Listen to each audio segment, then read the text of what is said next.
สบายดีมื้อนี้มาพักผ่อนมานั่งกินข้าวเปียกกินเฟออยู่แคมป์ของมื้อนี้เนาะสิให้เบิ่งบรรยากาศ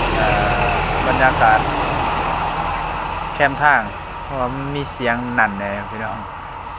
มานั่งกินเฟอมื้อนี้มาเด้อ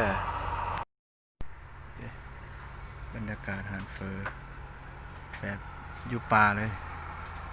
เป็นกันเองเลยพี่น้อง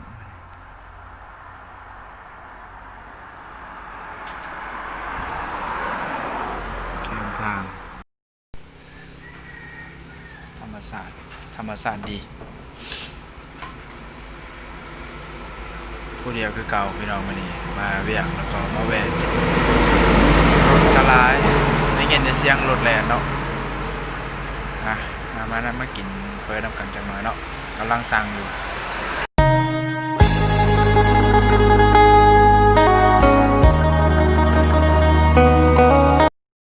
เฟอมาแล้วพี่น้องเฟองัวเนื้อเลยมื้อนี้นะมาซีเบิ่งมื้อนี้มากินไก่แดงมื้อนี้เฟอรสเด็ดฮักกะเบแจสุกี้ก็มีเนาะมาซีเบิ่งน้ำกัน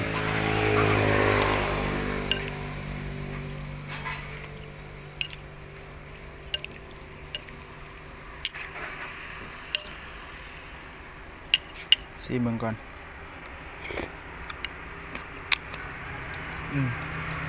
ใส่ได้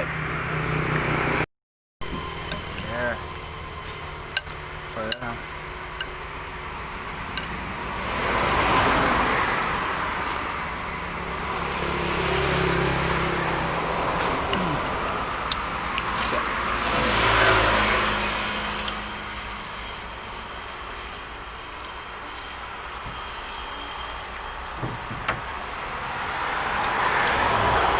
กะปิ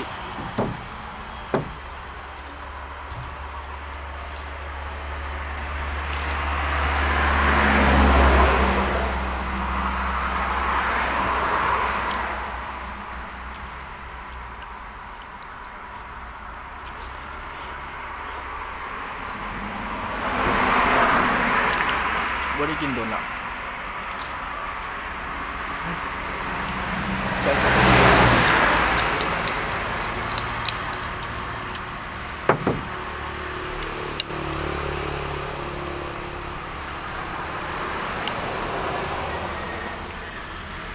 เฟอใส่ทุกอย่างเลย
แมงวันก็หลาย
กินแล้วเกี่ยวกับเพาะ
แซ่บ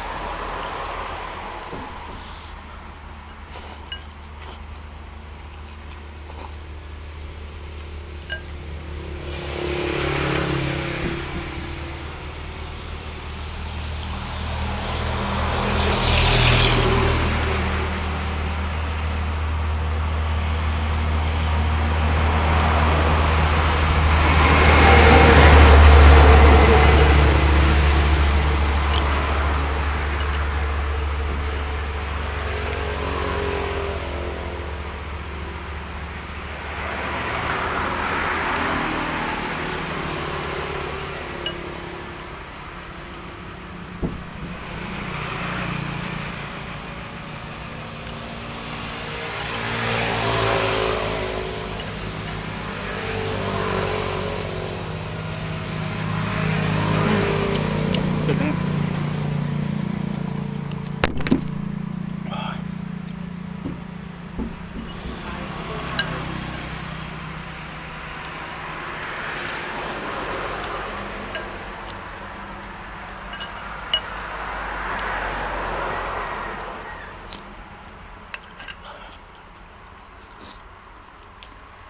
แล้วสำหรับนี้ไปก่อนเด้อบ๊ายบาย